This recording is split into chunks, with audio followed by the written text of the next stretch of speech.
Hola y bienvenidos de nuevo a Cuestiones Inexplicables. En esta ocasión y adentrándonos en el mes de octubre, nos gustaría centrarnos en la noche de Halloween.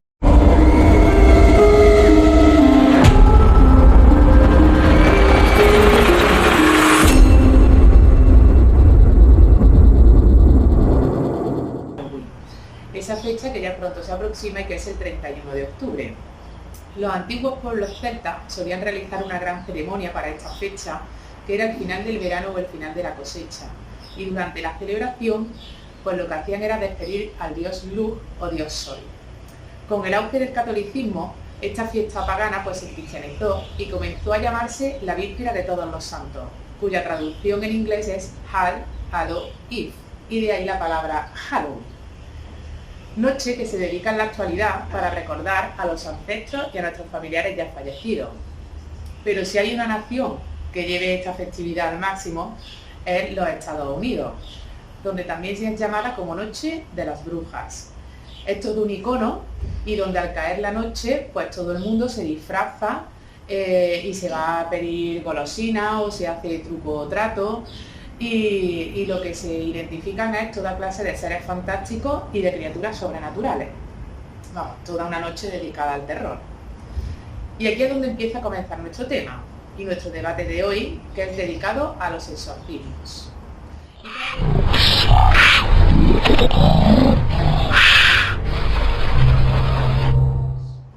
Y para ello contamos con la colaboración de Antonio Morales, de Esther Carrasco. Ya los conocéis del programa anterior, ambos escritores, estudiosos del esoterismo y de lo oculto. Y muy buenas tardes, muy buenos días, muy buenas noches. Buen Halloween. Buen Halloween, buen Halloween.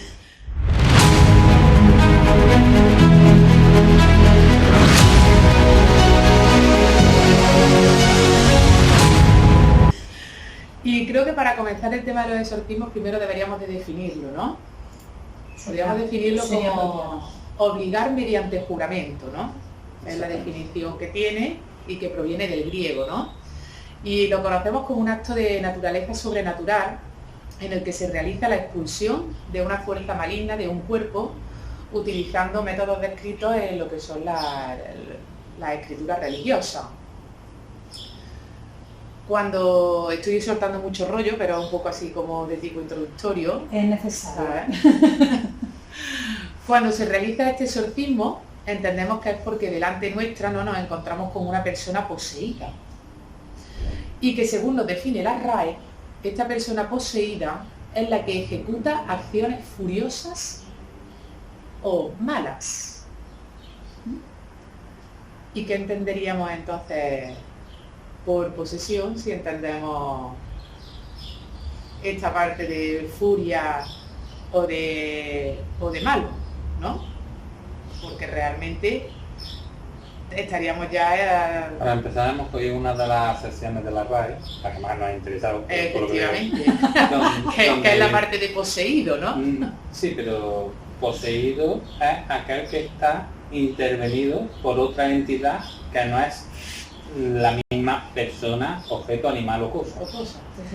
Entonces eso sería posesión. La otra parte es ya una derivación propia, como bien decía antes, de toda esa interpretación que llevó el cristianismo a Europa y posteriormente a América. Y claro, todo eso influye precisamente incluso en nuestras connotaciones de lo que es la posesión, que ya la interpretamos en el sentido maligno como algo demoníaco propio de la cultura cristiana. Efectivamente, porque esta acción, que entendemos como maligna, ¿no? Pues puede ser ejecutada por demonios, espíritus o incluso almas en pena. Y brujas. Y brujas también, ¿no? Sí, la brujería también se mete un poquito en este saco. Dentro de la posesión. Sí. Y dentro de esta parte de posesión demoníaca, quien nos recuerda esa película tan maravillosa que luego se han hecho muchas otras, que es El Exorcista, ¿no? Maravilla. Donde la protagonista Regan es poseída por un demonio que no deja de ser una figura de un dios sumerio, ¿no? Que luego volvemos a esa parte de la cristianización ha desembocado en la figura de un demonio. ¿no? Bueno, también Hollywood hace una interpretación muy interesante. Ya me imagino que ya, después de esa película que ha sido emblemática, ya ha sido icónica, ya todo el mundo ve a Pazuzu como el demonio más malo del mundo, ¿no? Pero claro, no lo es. Lo que no sabemos a lo mejor muy maltratado. Es que a ese Pazuzu en esa película, si investigamos un poquito, se puso en atrezo porque es algo que llevó una persona, les pareció idóneo y lo pusieron sin saber ni qué era, porque les pareció un demonio, simplemente. Pero es que las películas de Hollywood se ponen cosas sin saber ni qué son. Exactamente. Y las asumimos con una facilidad tremenda. Los demás asumimos que eso es así y que esa es la realidad. Y no. Entonces lo que deberíamos de preguntarnos es, ¿existen los exorcismos? ¿Son ciertos? ¿No son ciertos? ¿Cuál es su opinión respecto a los exorcismos? Vale. Y luego ya nos dedicaremos a esa parte de posesión, ¿no? Y si la deberíamos de identificar también con un problema mental, una enfermedad, pero vamos a centrarnos qué son y qué de cierto hay en los exorcismos. Bueno, yo tendría que decir en esto simplemente que existir, evidentemente existe, lo defienden muchas iglesias cristianas, no solo la católica, que es la que tenemos más cercana a nosotros, sino el resto de iglesias cristianas también lo defienden como concepto de exorcismo, por tanto, existen, pero tenemos que tener en cuenta que existan dentro de un concepto religioso no quiere decir que sean reales.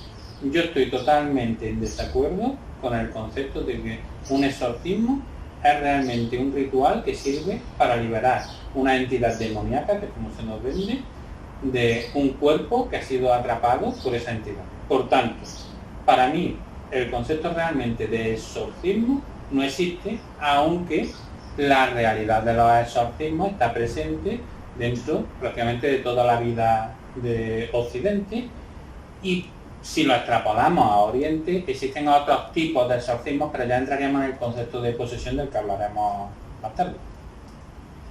Bueno, yo tengo que discrepar en ese sentido. Yo creo que el exorcismo sí tiene alguna influencia en ciertas personas. Evidentemente habría que hacer una gran distinción de cuál es la problemática individual de cada sujeto que se somete a este ritual. También habría que ver quién lo está llevando a cabo, porque hay personas que están más versadas en un exorcismo y lo hacen de una manera segura, y luego hay gente pues que yo entiendo que no está bien y hacen exorcismos que han llegado a matar a personas, que esto habría que tener muchísimo cuidado cómo se defiende. Pero yo sí creo que son reales, porque el hecho de que algo esté pasando incluso en la mente de una persona no hace que deje de ser real. Para ellos es absolutamente real. No. ¿No? Vamos a discrepar. Lo real es real. Sí. Lo que está en la mente de una persona no es real, aunque para la persona pueda ser, pero no es real. Por tanto, no podemos extrapolar lo que pasa en la mente de cualquiera a la realidad, porque entonces todo sería real y no tendríamos base para entrar aquí a discutir nada. Todo es real, todo existe. Entonces, yo puedo ser un poseído ahora mismo y necesito un exorcismo si mi mente cree que lo necesita, y que quien me lo va a, digamos, sacar de dentro tiene que ser un sacerdote. Pero eso no implica que yo realmente, primero, tenga una entidad que me posee, y segundo, que un sacerdote además pueda hacer algo para sacarlo. No obstante, debo decir que la religión, o sea, que el catolicismo nos indica que no solamente una persona está poseída si un espíritu entra en él, sino también si lo está influenciando. Ya, pero no tiene que ver con el concepto. Una cosa es la influencia y otra la posesión. Esto está reconocido por ellos, es lo que estudian en el Vaticano. Yo no he ido a estudiar Vaticano. De hecho, si me permiten, digamos que dentro de la iglesia, o algunos sacerdotes defienden que hay 4 tipos, ¿no? O 4 tipos de personas, las cuales serían más exorcizables. No, que serían más tendentes a esa parte de ser poseídas, ¿no? O sea, y esos 4 motivos serían, pues, que tengan o usen, ¿no?, de elementos en rituales, o que utilicen la Ouija, ¿no?, o el vudú para invocar a distintos espíritus, ¿no? y que aunque se piense que lo que estamos invocando es al espíritu de mi madre ya fallecida, pues al final puede aparecer un demonio, una entidad maligna, sí, y pueda poseer el cuerpo de esa persona, ¿no? O el mayor número de casos que creen que una persona puede ser poseída es por esa digo, estar alejado de la figura de Dios, ¿no? Sí. Entonces... Sí, un concepto religioso totalmente. Por eso que son conceptos religiosos. Y de hecho, bueno, es lo que comentaba el Quinter. ¿Quién no puede decir que eso sea una enfermedad mental? O sea, ahí es donde yo quería llegar. No podemos entrar en confundir términos. Una cosa es una creencia, que me parece muy bien, las personas creyentes en determinadas cuestiones, sean de, por ejemplo, catolicismo, cristianismo en general o cualquier otra rama, una creencia a una realidad. Por eso hacía antes esa distinción. Una cosa es algo que ocurre realmente y es constatable, y en ese sentido pues, hay que tratarlo, ver y configurar todo el entorno como corresponda, y la cuestión diferente es yo creo en algo, porque entonces es mi creencia, y dentro de mi creencia todo el mundo puede ser una persona poseída por el demonio, mientras que en la creencia de otra persona a lo mejor no hay nadie poseído por el demonio. Entonces no podemos entrar en ese término. Yo voy a apostar por mirarlo desde otro punto de vista, ¿no? ¿Me parece? Bien. Entonces lo vamos a ver desde este punto de vista. Ahora mismo estamos pasando en el demonio porque, bueno, es la asociación mental que nosotros tenemos, posesión, demonio, ¿no? Pero cuando lo sacamos del catolicismo, esa connotación negativa no existe. Y de hecho hay muchas culturas, en muchas religiones, donde se persigue ser poseído por un espíritu y canalizarlo para que nos dé un mensaje. Y la que tenemos más cerca y más conocida por nosotros, creo, es la doctrina espiritista, donde se canalizan y se han llegado a escribir libros a través de esas canalizaciones. Pero lo que pasa es que ahí no era necesario un exorcismo porque se estaba buscando, no tenía ninguna connotación negativa ni es dañado a nadie. Ya, pero tendremos que ver cuestiones importantes aquí, hay que matizar. Por ejemplo, una canalización no es una posesión. Para la Iglesia Católica. Pero no estamos hablando de la Iglesia Católica, hemos dicho que vamos a cambiar de tema y vamos a salirnos del concepto religioso. Por tanto, si nos salimos del concepto religioso, una canalización es utilizar mi mente, mi cuerpo o mi estructura para dar voz o movimiento a otra entidad que no soy yo. Eso es una canalización. Pero en ningún momento una posesión, en ningún momento me domina y hace de mí lo que quiere. No soy su marioneta, sino simplemente soy su instrumento para dar a conocer algo a una comunidad de personas o a un conjunto. Eso sería el concepto de canalización. Importante es que empezamos a hablar realmente del concepto posesión. No nos derivemos a otros tipos de temas, que hay muchos, porque entonces, aunque, claro, la Iglesia Católica, si vamos a ella, o otra iglesia de tipo cristiano... Que si hablamos de posesión, propiamente, como la estabas definiendo tú, solamente está en la Iglesia Católica. No. ¿Ah, no? No. Prácticamente en todas las culturas existe el concepto de posesión. Por una entidad maligna. No, es que el concepto maligno es el que ya pone la Iglesia cristiana. Claro. Iglesia cristiana, cuando digo Iglesia cristiana, no solo católica, sino católica, evangélica y etcétera, todas las demás que hay. Toda la rama protestante, da igual. Todas ellas lo que hacen es derivar al concepto maligno, porque toda es una lucha con el maligno. Por el maligno, ellos entienden el concepto demoníaco, pero muy extenso. O sea, para ellos demoníaco y maligno es todo. Sí. Por tanto, ahí es donde yo no quiero entrar en el tema de realmente de la posesión. Sí podríamos entrar, claro, evidentemente en el exorcismo. El exorcismo no lo hacen prácticamente nada más que en rituales.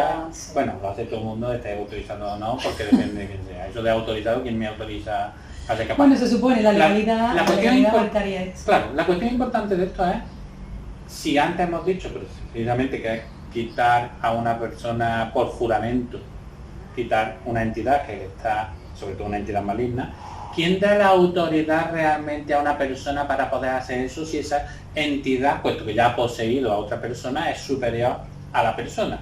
Si una entidad superior a la persona puede ser superada por otra persona, no es superior a la persona. De hecho, entonces no podría ser un hombre o una mujer, da igual. Sí. ¿no? Una persona no podría ser quien exorcizara a ningún tipo de, vamos a llamarlo, entidad maligna. Necesitaríamos una entidad superior. Y aquí volvemos a entrar en la fe. Es que no soy yo, es Dios. Claro.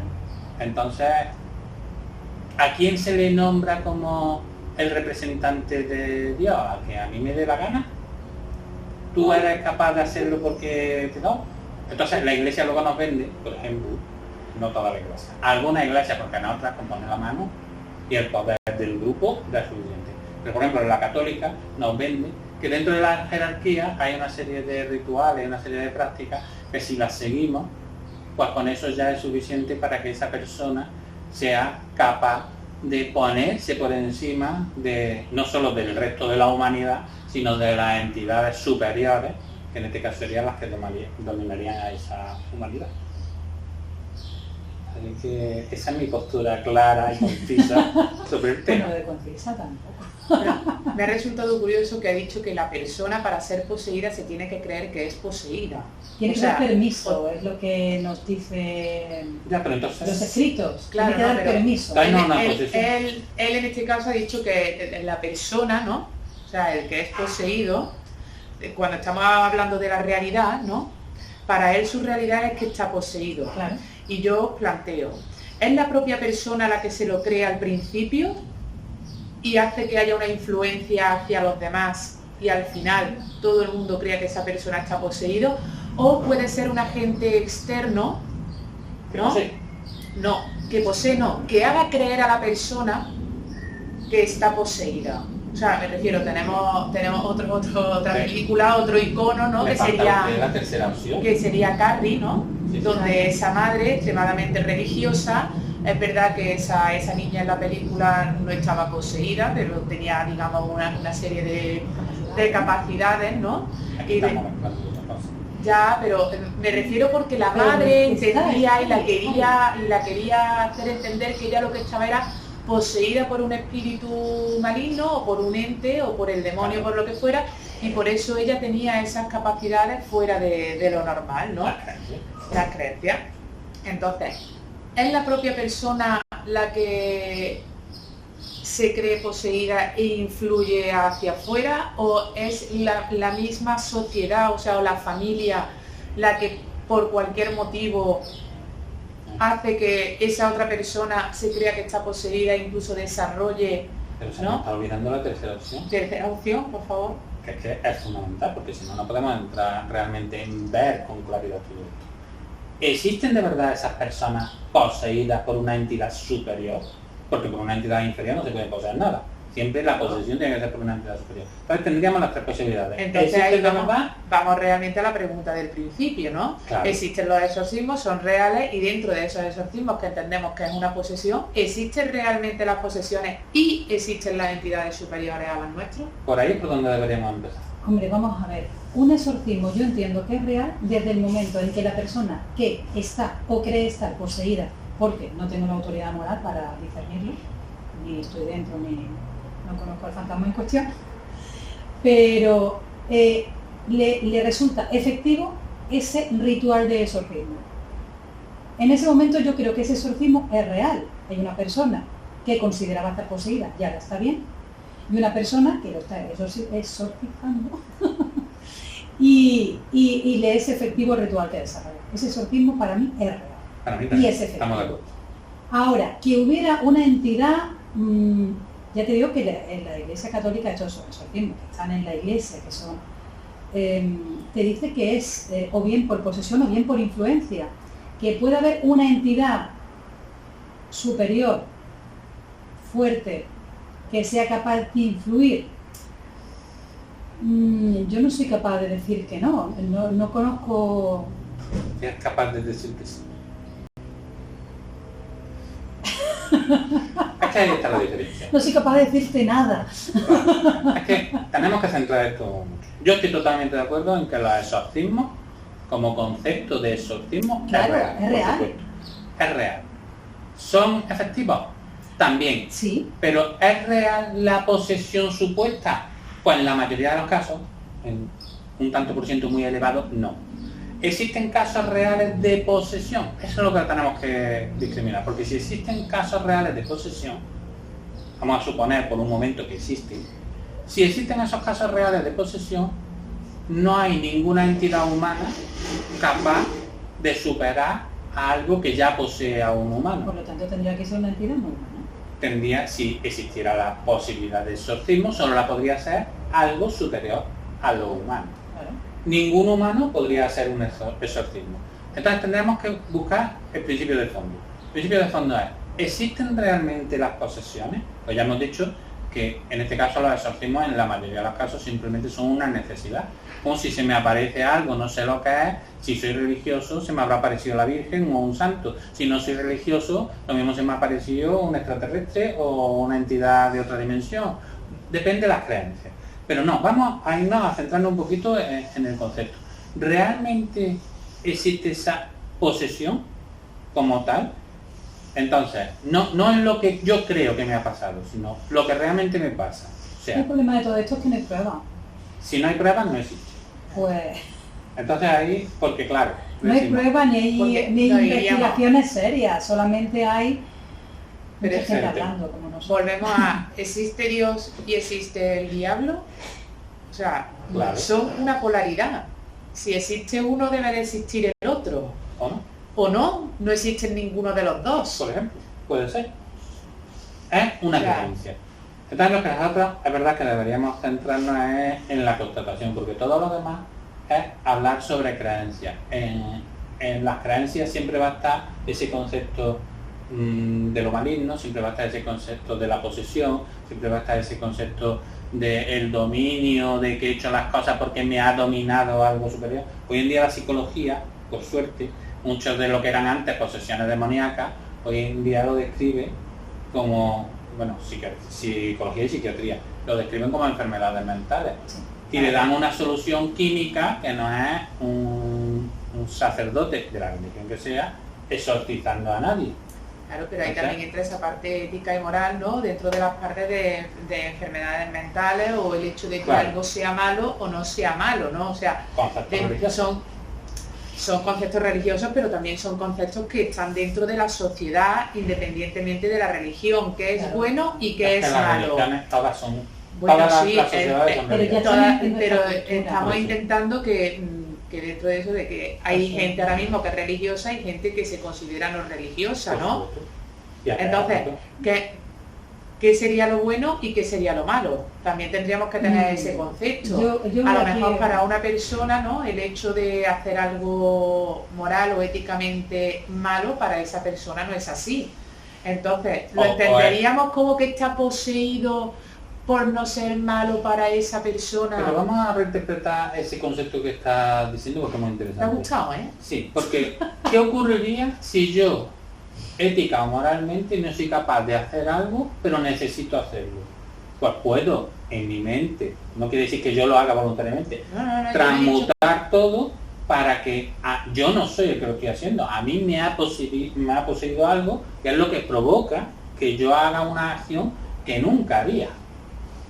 Y entonces resulta que ya no soy yo. Y mi conciencia se queda tranquila porque no he sido yo, me han poseído. Entonces, no podemos entrar en ese juego porque no llega a ser una enfermedad mental, no llega a ser una problemática mental, pero sí llega a ser un autoconvencimiento para yo poder realizar una necesidad que de otra manera me sería imposible poder hacer. Esa es una de las posibles explicaciones. Sería un justificante a nuestra tendencia a hacer algo o al tener la necesidad de hacer algo.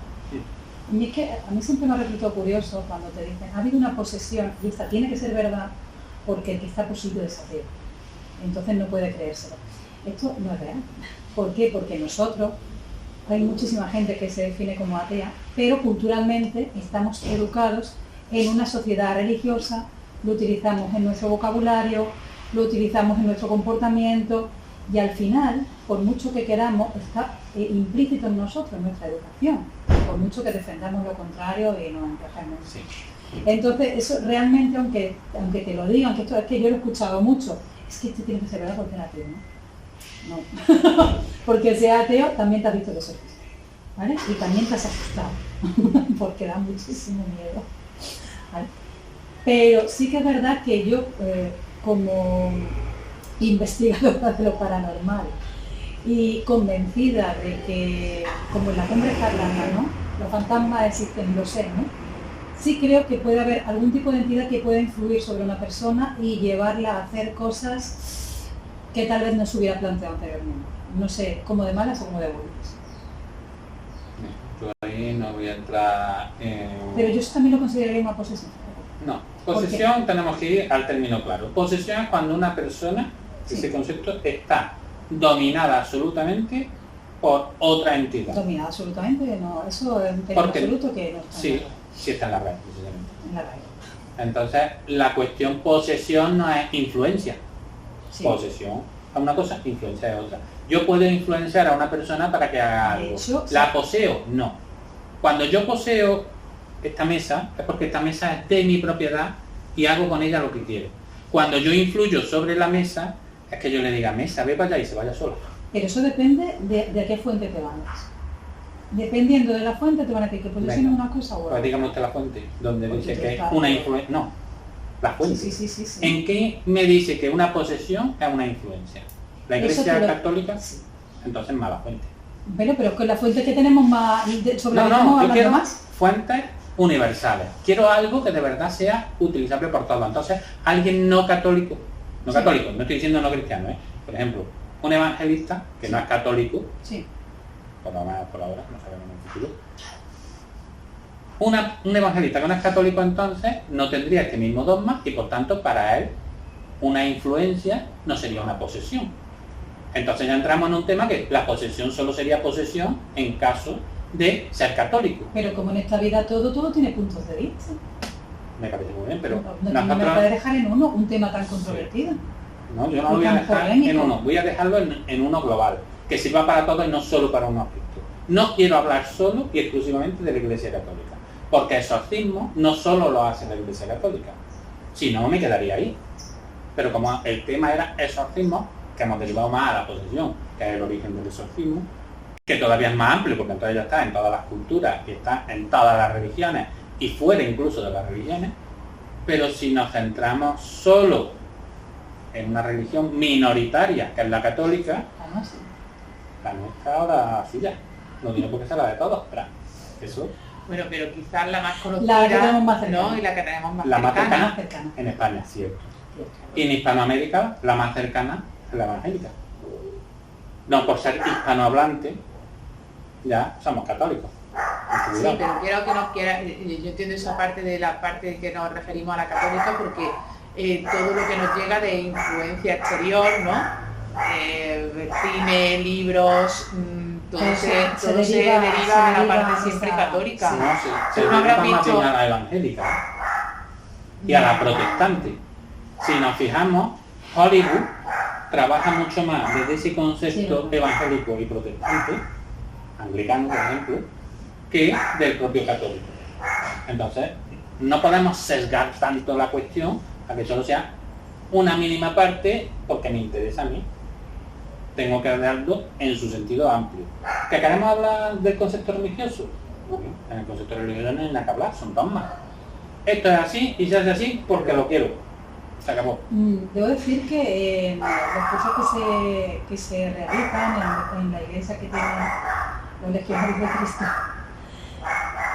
sí, sé lo que lo llevan, se estudia desde muchas vertientes, se estudia desde la psicología, el exorcismo, se mira la parte del marco legal, porque es muy importante. Hombre, los demonios, Y al demonio... Al demonio quizás no sea tan importante, pero Pero para el exorcista el sí, para el exorcista exorcista sí. sí sería importante, Sí, sobre sí, todo importante. teniendo en cuenta de que muchas veces puede haber exorcismos que realmente vayan a esa vertiente que hemos dicho de la parte de la psicología, ¿no? De un problema mental, ¿no? Sí. Y al final puede acabar esa persona fallecida simplemente por una negligencia. Lo que pasa es que eso no lo suelen hacer los sacerdotes, eso suele ser gente que considera que la llegada a la iluminación divina en esta particularidad. Tenemos aquí una pequeña interrupción de un perro, pero nosotros nosotros seguimos con nuestro... Pregunta ahí que la iglesia podría estar poseída. Sí, el perro es el perro de Satán. Tanto una casa...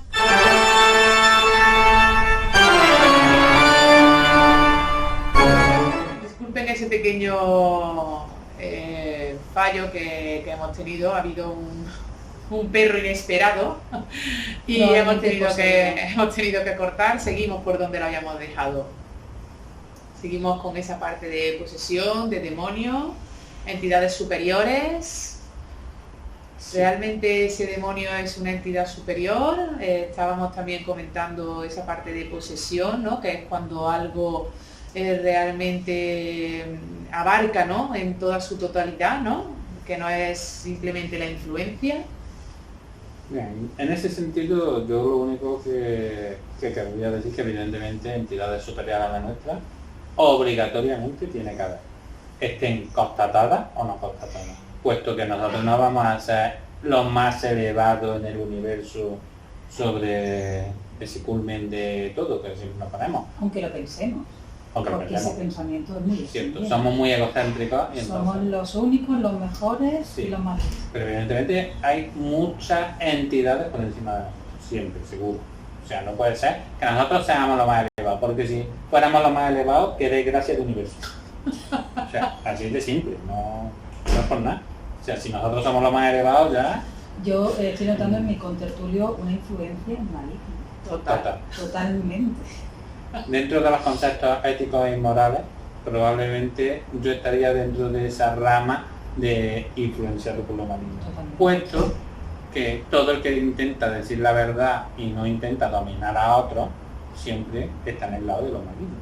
La verdad es un término... absoluto. La verdad es un término absoluto.